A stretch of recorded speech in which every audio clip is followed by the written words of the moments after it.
It's been 14 years since the last major U.S. aviation accident. We're going to be talking about Colgan 3407 on this episode of Taking Off.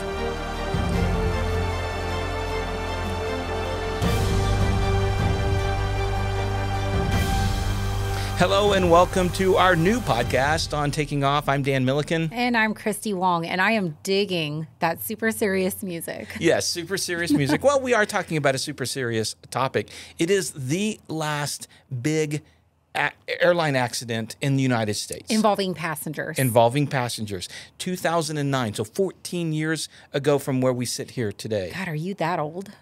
I'm 14. No, 14 years since this accident. And it was a pretty significant one. Not necessarily it wasn't the biggest number of fatalities or anything like that, but it certainly had a lasting impact on U.S. aviation 121 operations. It's affected everybody, including me.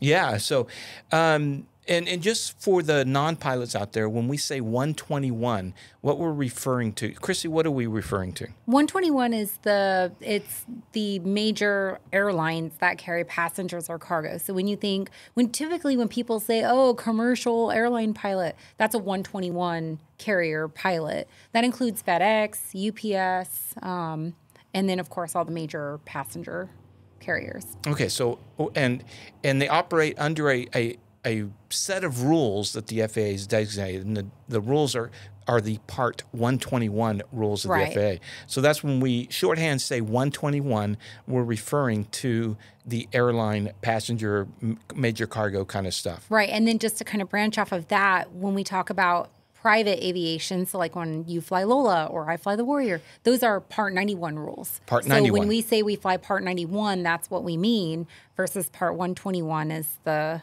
airline rules. And just to confuse everybody a little bit more, then if you're just like flying, maybe it's a smaller jet for businesses and things like that, that's under Part 135. Sort of. So I flew business jets, but under 191.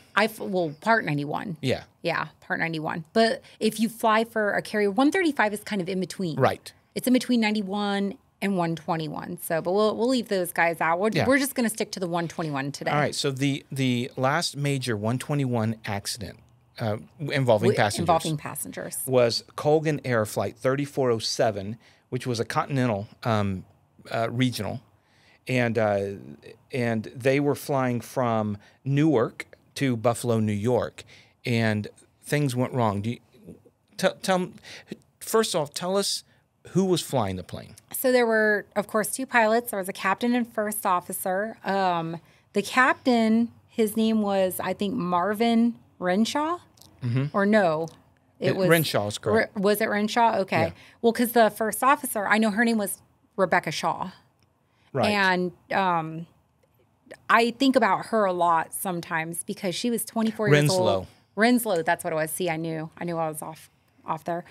Rebecca was a 24-year-old first officer that was up and coming in the regional pilot system, trying to make her way to the majors. And it reminds me of me. She is basically who I wanted to be at that time. Right. And now let's talk about the plane. Yeah. So the airplane was a Q400. It was a turboprop airplane, kind of a high wing, but turboprop. It wasn't a jet, but it had the turboprop engines. Are those referred to as the Dash 8s? Yeah. Mm-hmm. Okay, so it's the Dash 8. So the same plane that that guy out of Seattle, Rich. Oh, gosh, yeah. He took for a joyride. Yeah, he took for a joyride. At least he only took out one person himself.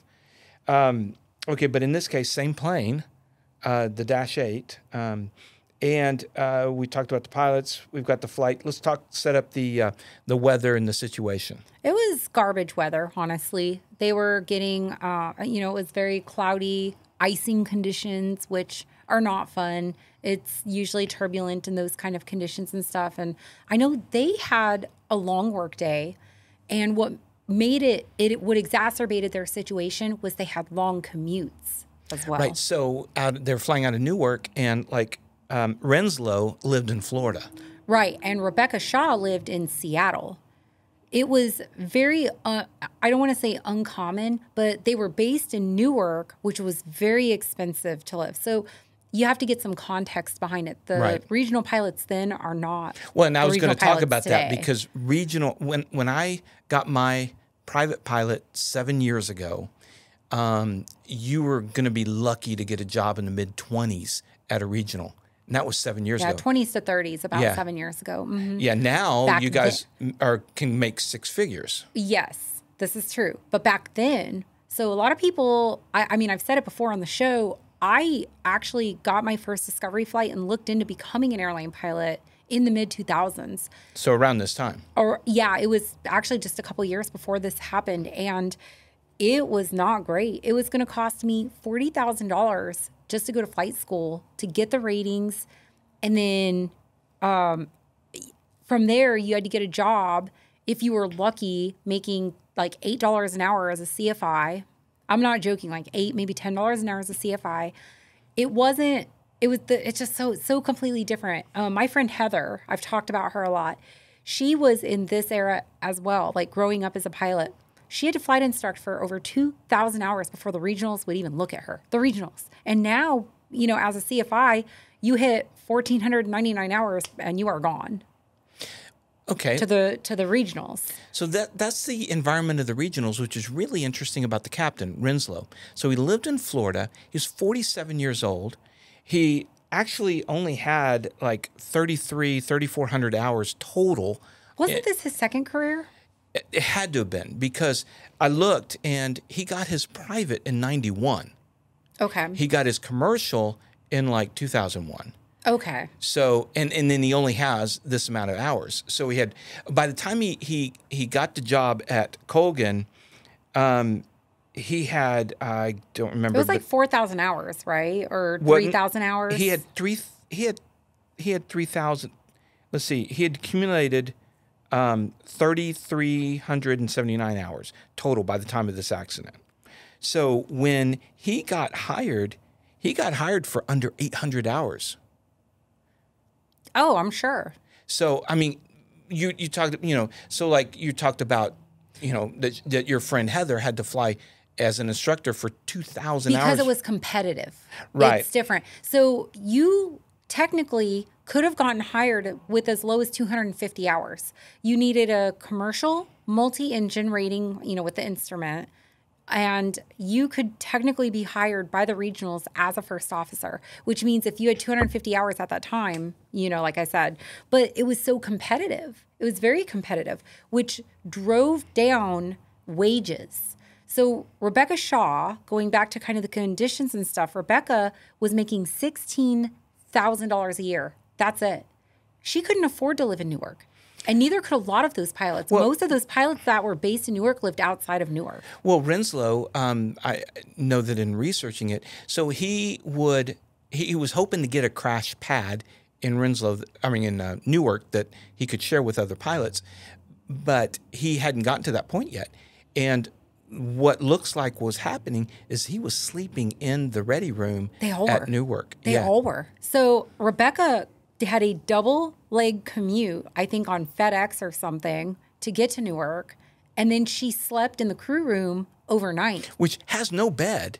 No, it's just chairs. And TV and... The crew room for us, all the crew rooms that I've been in at all of our bases, it's like a bunch of chairs. Now, there is a quiet room. They actually do have a quiet room now for us that you could go take a nap in, but it's not for like overnight stays. It's like... It's not for deep sleep. No. It's like you get a 2-hour nap in or something like that. You know, if you need to get rested or you just need to close your eyes or whatever. But normally, no, like I don't even know if they had that. I can't speak on whether or not they had a quiet room.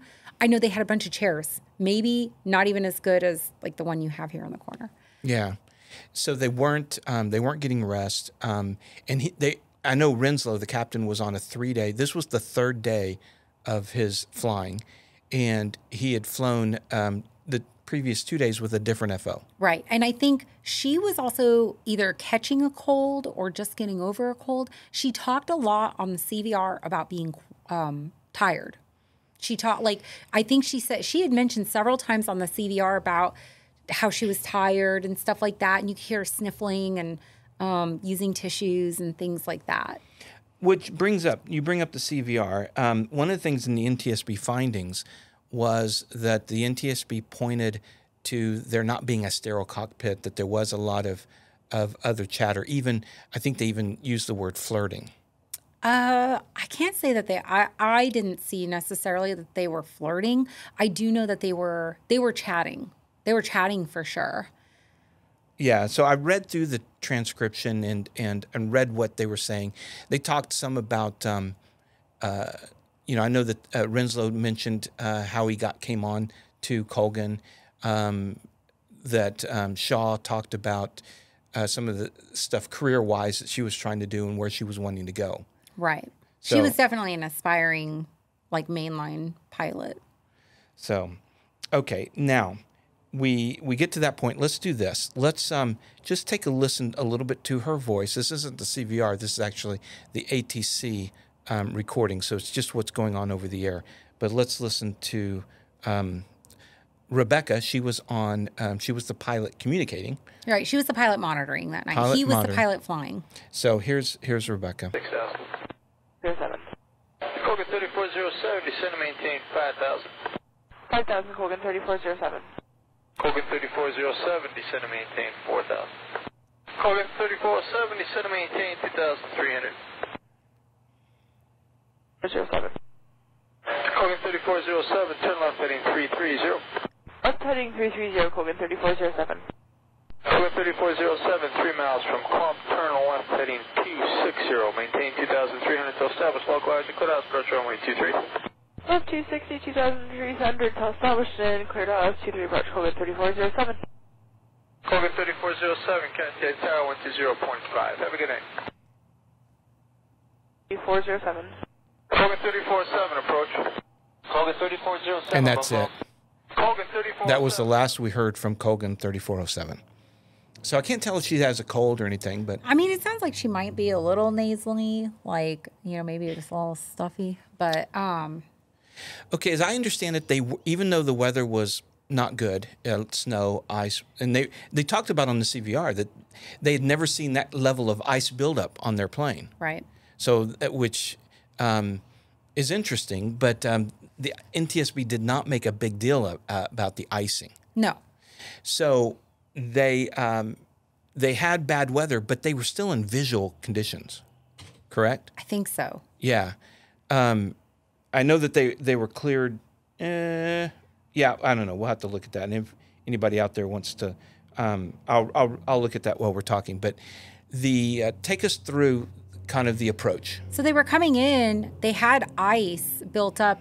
Now, when I'm flying the 175, I mean, I've flown in pretty moderate icing. I had an occurrence a couple weeks ago, go up north during that snowstorm, that ice storm. Actually, there was a lot of ice. But we use what's called ice speeds, which is where we increase our approach speeds. And it doesn't sound like they did this with with their approach.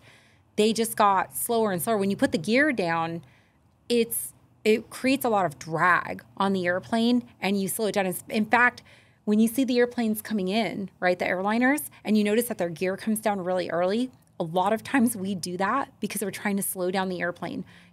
Approach has us going 250 knots, and then they're like, hey, slow to 170. We got to get slowed really quickly. We put the gear down so that it slows it down. And that's what happened. They put the gear down. It slowed it down. I don't think he made enough input to increase the speed. As they got closer to the stall, they got the stick shaker. And that's not telling you that you are stalling. That's telling you you're about to stall. So take evasive action. And the action that he took was not evasive. It was actually the opposite. He did the opposite thing. So when you get close to a stall, in order to keep the airplane from stalling, you have to push over. Okay, so real quick, just for those who maybe aren't pilots, let's talk about the definition of a stall and the aerodynamics of what's going on in the critical angle of attack. In layman's terms, it's the loss of lift for the wing. You need a certain amount of air going underneath the wing, creating lift. And when you lose that lift, it creates a stall. So the airplane, there are characteristics that the airplane will make that are kind of hints, right? Because I don't have a stick shaker in the Warrior. but I know when I'm approaching a stall. I do have a stall warning horn, which is the same thing. It doesn't tell me that I'm in a stall. It tells me that I'm approaching a stall. I'm getting to that critical angle of attack where the air can no longer go over the wing. But also, it'll create this buffet. You'll get this little bit of a buffet because now the air is getting disrupted over the wings. In this case, they also had a third thing, which was the stick shaker. So we have stick shakers in the airliners, or at least in my airplane we do, that it'll actually rattle and tell you, hey, you're approaching a stall. You need to gain some more airspeed over the wings. And you can gain airspeed over the wings by either increasing your thrust or by dropping the nose so that you pick up speed. Right. If you nose over, you pitch for airspeed, right? So if you pitch over, you can get that. He did not do that. So he did the opposite. So when he started the stall, he pulled back. He pulled back, which exacerbated the stall. It further decreased the amount of air going over the wing. And then one more level of don't do this set in, automated into this airplane was a feature where you could, the stick actually forces itself down. A stick pusher. Stick pusher. Yeah. And he overrode that. He overrode the stick pusher and continued to pull back on it. And then further complicating things, Rebecca put the flaps up. Without being told.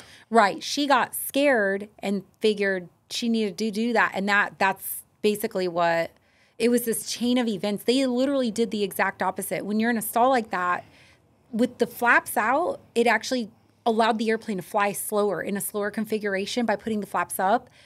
It means that you needed to fly faster, which they were already not doing. So it was just a combination of all those things. And when you lose lift like that and the airplane goes into a stall, it goes into a spin. So this airplane literally spun, and they were already so low to the ground, there was no recovering. No time to recover. There was no recovering it. And so they crashed. They ended up crashing into a house where a family was. And I know that I think the father was killed, but the other two, the wife and the child, survived. Yeah. All around, it was a serious tragedy, but it changed aviation in America. Okay, so 49 people on board the plane, one person on the ground, 50 people died. What was the outcome of this crash? There were actually several things that were enacted. We got very strict Part 117 rules, which dictate rest rules for us now.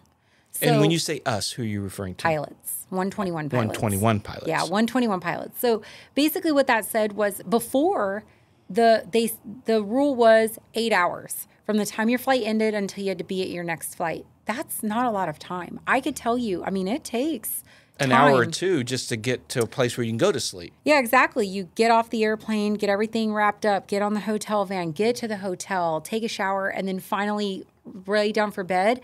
And then you've got to get up at least 2 hours before your next flight. I mean, we're talking maybe, 6 hours of sleep, maybe, if you're lucky. And so what this did was now there's a 10-hour minimum rest period, which gives you, we have to have the opportunity for 8 hours of rest. If we don't get to the hotel in time, let's say there's a delay with the hotel van or anything like that, we're protected now. We call crew scheduling, we let them know. Hey, we have not been given an opportunity for 8 hours of rest, so they have to delay us the next morning. I see. And do you think, in your opinion, was fatigue the reason why Renslow did the opposite of what he'd been trained to do? I think it was definitely a factor. It was a big factor, in my opinion. And it was a factor with Rebecca Shaw as well. They were both fatigued. I mean, there's no doubt about that. Also, when you look, I don't know if you looked at Renslow's background, he had 4 failed check rides. He did, yeah. So I was going to say another factor would be the type of training, the quality of training he had, and how well he did through his training. I know that he had several failures in his past that he did not disclose to Colgan. Yeah, so Colgan knew of 2 of them. Right. And then in the consequential investigation, they were able to find out he actually had 4. Now, one was back when he was originally getting his instrument rating back in the early 90s. So he failed his first instrument check ride. And didn't he fail like his captain training at Colgan or something initially? Yeah. Well, it was, it was something having to do with transition training on the Saab. He was flying the Saab. Got it. And when you go through it, there was a laundry list on every failing. It wasn't like one thing. He missed his altitude on his, because like his commercial check ride, I think he had to retake that as well. Right.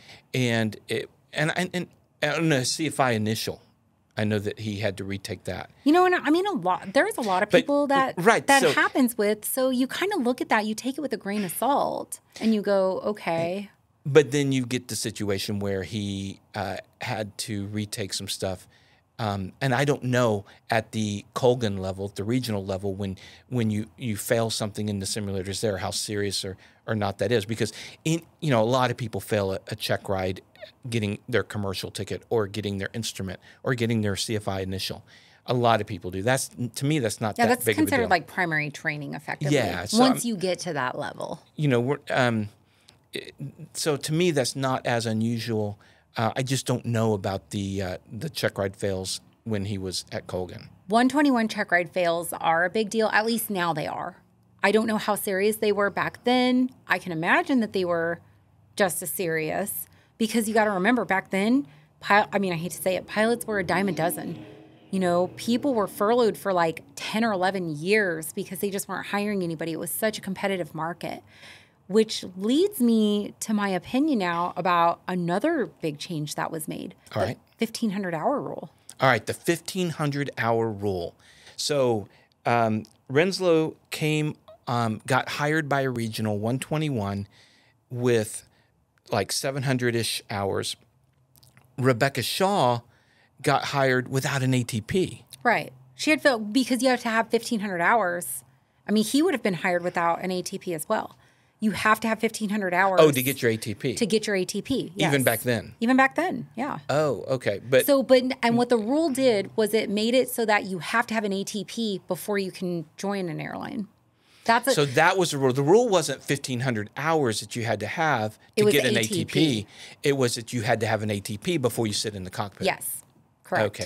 Okay. But with that, they call it the 1,500-hour rule because typically you have to have that. There are some exceptions. You can get a restricted ATP under certain conditions. Like if you're prior military, you can be eligible for a restricted ATP at like 750. If you go to a 4-year university and you get an aviation degree from that university, you can get a restricted ATP at 1,000 hours. And if you go to a 2-year college, you can get a restricted ATP at 1,250. So there are some exceptions, but the majority of people that do it. So I never got a restricted. I had to meet the 1,500 hours before I could get my ATP. You have to get your ATP before you go to the airlines now. With the pilot shortage of today, I hear a lot of noise about people wanting that restriction lowered again. What are your thoughts? I do not agree with that. I absolutely do not agree with that. It is because of the 1,500-hour rule that allowed the conditions for us now. Okay, they're talking... Okay, but hang on. So you want to see the 1,500 hours, but the problem is 1,200 of those hours are in a Cessna 172. Right. Well, okay, and that's a little bit of a different situation because like your 1,000 hours and my 1,000 hours could be completely different. But it's the same in the airlines, honestly. Okay, I went to Recurrent this last year, and they ask, they're like, oh, how many people have done a diversion? How many people have declared an emergency? How many people have been put in holding? And a lot of people don't raise their hand. I was able to raise my hand for all of that because I've actually experienced all of that within the airline. And I experienced all of that during my corporate flying days. But, yeah, I feel like I got good quality hours building up to that 1,500 hours. But either way, the whole premise behind it is that you get the basic aeronautical skill set ingrained in you. That's the whole thing muscle memory. Right, exactly. Because it doesn't matter if you're in a 777 or it doesn't matter if you're in a 172 or a 175. If you do this and the airplane stalls, you need to do this, at the end of the day. So the whole mindset behind it is to get the skill set, the stick and rudder skills and whatnot. In fact, that's one of the complaints about aviation in Europe. remember when we went to Scotland? Mm-hmm. They actually said, you remember when we went and we did the gyrocopters and stuff? Those guys said, America does it right. The 1,500 hours, America does it right. Even though they're out there flying, whatever they can to get to the 1,500, right? Just like us, or get to, they're flying what they can to get to their minimums. They said America does it right, because you look at cases like Air France 447 where they literally lost basic airmanship and stalled that airplane into the ground. There is no... From 40,000 feet. From 40,000 feet. When all he had to do was do... Levels. This. Yeah. All he had... just push the nose forward. Go 3 degrees down. A degree or 2 down, just to make sure that you've got adequate airflow over the wings when you have unreliable airspeed.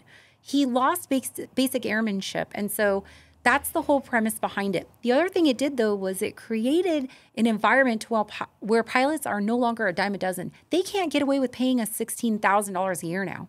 Oh, that's a good point. I had not thought of it. Did you know that in old pilot contracts, back then, they had written into their contract that you were not allowed to file for food stamps while wearing your work uniform? How is that okay? It costs a gazillion dollars to become a pilot, and now you're going to pay me way less than what it cost, like less than what is a livable wage to fly people. Which is unfortunately what happened to Renslow and Shaw. Exactly. And so when people complain about the 1,500 hours, think about what you're complaining. You're asking for worse working conditions when you finally do get to the airlines. Interesting. Had not thought of it from that point of view. I am grateful for the 1,500-hour rule at this point because it means that I'm a commodity. Well, but going up, when you're at 900, 1,000, did you wish it was less? Oh, absolutely. Absolutely. I was like, well, I don't understand. I got all this time. I don't get, but honestly, that's because I didn't have perspective to see the bigger picture. And now I do. Once I got that perspective, it literally changed my entire outlook on the situation. So yeah, it's going to cost time and money and effort to get there. But once you get there, it's worth it. All right. The 1,500-hour rule came out of the Colgan crash. Some of the victims that were on that plane, there was one woman that was a human rights investigator for the Rwanda genocide. Beverly Eckert, who had become the co-chair of the 9/11 Family Steering Committee after her husband was killed in the 9/11. That is some Final Destination stuff right there. Yeah. That is full circle. She was en route to Buffalo to celebrate her husband's what would have been his 58th birthday and award a scholarship in his memory. A couple of famous jazz musicians were on there. And so, it had a lot of impact. Of course, the other, 46 people. It absolutely. Yeah. It impacted, 46 plus families, plus the, pilots. Plus the people on the ground. When things like this happen, it's a ripple effect, and it impacts a lot of people. They were very, very squeaky, though. They were the squeaky wheels, that got the grease because they were very vocal about making changes. And honestly, I have to thank them because of their efforts, they changed the environment in which regional pilots are treated. We are no longer treated that way anymore. You can ask any former regional pilot from the 80s and 90s what it was like. They look at the regionals now, and it is unrecognizable compared to the conditions they flew in. So my friend Heather, her and I were talking about it, and yeah, she was telling me horror stories about the way that they were treated back when she was a regional pilot, But that's just what you did. And if you didn't do it, they'd find somebody like that off the street who would. All right, so the conclusions from the NTSB. The pilot's performance was likely impaired because of fatigue, but the extent of their impairment and the degree to which it contributed to the performance deficiencies that occurred during the flight cannot be conclusively determined. All right, there's the one on the fatigue. The current air carrier approach to stall training did not fully prepare the flight crew for an unexpected stall in the Q400 and did not address the actions that were needed to recover from a fully developed stall. Well, that is definitely something that came out of it as well. Is now, more training? Well, we have our AQP training now. So when something like this happens, we actually practice that. We do stall training now. in that capacity when we go to recurrent, when we have our initial training. Whereas before they did basic steep turn, slow flight stalls, et cetera. Ours are very situational now. Hey, you're doing this, you're on an approach, you're 40,000 feet up, you get flipped over by wake turbulence from an A380, recover. All right. And then finally, here's the big NTSB's probable cause statement. The captain's inappropriate response to the activation of the stick shaker, which led to an aerodynamic stall from which the airplane did not recover. Contributing to the accident were, number one, the flight crew's failure to monitor airspeed in relation to the rising position of the low-speed queue. Number two, the flight crew's failure to adhere to sterile cockpit procedures. Number three, the captain's failure to effectively manage the flight. And four, Colgan Air's inadequate procedures for airspeed selection and management during approaches in icy conditions. It was an industry-wide problem, though. I mean, it's easy to say Colgan and demonize them, but honestly, it was everybody. It was everybody. And a lot of changes happened, and we're better today, of course, for it. Thank goodness. Unfortunately, this is one of those cases where, like, the lessons and the new regulations and stuff are written in blood. A lot of it. Yeah. Okay. Well, thank you guys for listening. We're in the early days of our podcast. I hope you enjoyed it. And you can check out our channel on YouTube, youtube.com/takingoff, all one word. So thank you guys very much for being a part of our new podcast. Cue the dramatic music.